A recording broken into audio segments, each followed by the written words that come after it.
मिलत बा हो। ए चाचा बोलो भैया। सुना तड़। हाँ सुनो सही। ए बाबू हसनैन। हाँ करे जा बोलो। बाबू सोनू हो। ए लाल सुरेंद्र आवाज आवत न मोहन भैया। आज कल मेहरारू वाला ना खड़ा करत है। अरे हमार चाची है ने सुना तू हमके गरिए हम। आज कल के मेहरारू के बहुते ना खड़ा बा। आ एगो सेतिया में ननद पा जा तड़ी सन। उ ननदी से लगत ऐसन को है जाना तड़ा का। ए भैया कमवा कइले के डरर को तड़ी सन। सहेलियो सबले आजकल के जितना है नौकी नौकी मेहरारू बाड़ी सन साल साल नहीं हारे जा तड़ी सन। वाह जरूरत होई। आ वो है जैसे फोन करते सन कि तनी भेज दे तू 4000। भाई महल के जात वाला भेज दे सन। त काहे ना भेजबा हो। आ खाते खाते मेहरारू जंगल चोर हो जात है। तो जान गेला का कहत है भौजाई अपन ननदी से। आ कहत रहे भैया ओरा रही राही बहिया पिटाए ननदी। ओ मोरी रही रही के बहिया पिराए ननदी। मोरी रही रही के बहिया पिराए ननदी। कहत है भैया ये भा में कहतिया। मोरा रही राही बहिया पिराए ननदी। ओ मोरी रही रही के बहिया पिराए ननदी। मोरी रही रही के बहिया पिराए ननदी। ननदी भवजी नना दो हो भाऊजो हमारा रही राही भाऊजो। मोरी रही रही के बहिया पिराए ननदी। मोरी रही रही के बहिया पिराए ननदी।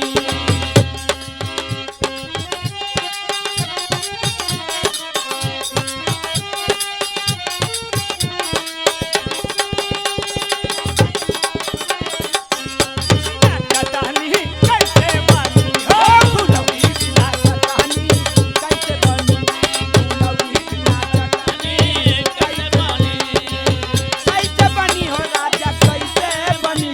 अब फुलौरी बिना चटनी कैसे बनी फुलौरी बिना चटनी कैसे बनी।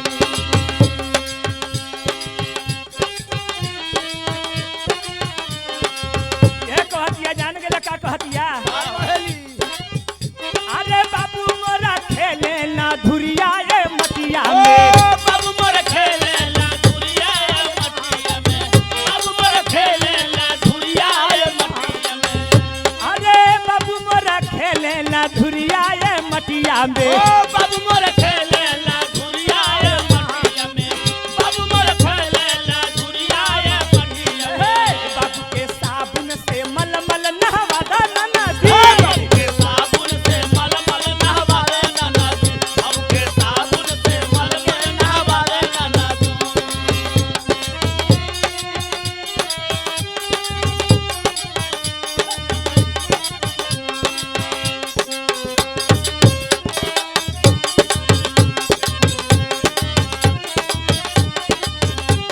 का कहतरी जाना चाहिए। का हो और यह देखा कहतरी का कहतरी। का कहतरी हो अरे बाबू मोरा खेले ना। अरे बाबू के हथवा में लाल घुना घुना। ए बाबू के हाथवा में लाल धूल धुनावा। बाबू के हाथवा में लाल धूल धुनावा। लाल घुना घुनावा रबड़ के घुना घुनावा। ओ लाल धुन धुनावा रबड़ का घुन धुनावा। लाल धुन धुनावा रबड़ का घुन धुनावा। अरे बाबू के हथवा में लाल घुना ओ घुनावा। बाबू के हाथवा में लाल धुन धुनावा। बाबू के हाथवा में लाल धुन धुनावा। अरे लाल घुना घुनावा रबड़ के घुना ओ घुनावा। लाल धुन धुनावा रबड़ के घुन धुनावा। लाल धुन धुनावा रबड़ का घुन धुनावा। अरे बाबू के गोदिया में मास्टर।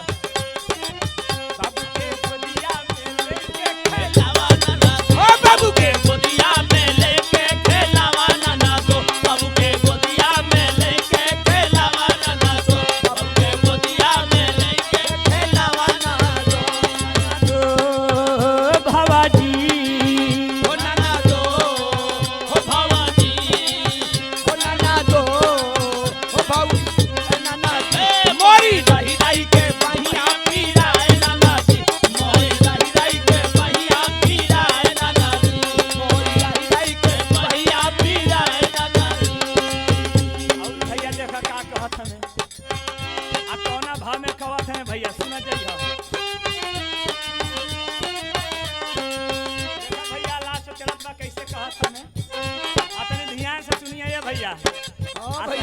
आए हमारे चाचा लोगन हाँ। ए भैया ए बाबू है हमारे चैनलवा तनी सब्सक्राइब कर जाइए तनी हमरो के आगे बढ़ावा जा। अरे हमार भैया छोटा मोटा कलाकार है हमारे चैनल के राधे राधे देख लिए भैया ये हमारे चैनलवा के तनी आगे बढ़ावा जाए भैया। याद है भैया का कहत हमें बाबू के हथवा में लाल गुन गुनावा हो बाबू के हथवा में लाल गुन गुनावा ये कहत हमें कैसे कहत हमें अरे हे गावे लगितिया है तेरी सूरजपुरिया हो गावेला गीतिया है तेरी सूरजपुरिया गावेला गीतिया है तेरी सूरजपुरिया अरे हे गावे लगितिया है तेरी सूरजपुरिया हो गावेला गीतिया है तेरी सूरजपुरिया गावेला गीतिया है तेरी सूरजपुरिया अरे चाचा लोग हम लोग हगवा हम आज के कहत तनी तनी है हमारे चैनलवा के तनी है हमारे चैनलवा के तनी सब्सक्राइब और लाइक करा जाए और ये हमारे स्टूडियो के माध्यम से बनी हमारे स्टूडियो के तनी आप लोग आगे बढ़ाएं कैसे कहते हैं भैया अरे गावे लगितिया है तेरी सूरजपुरिया ओ गावेला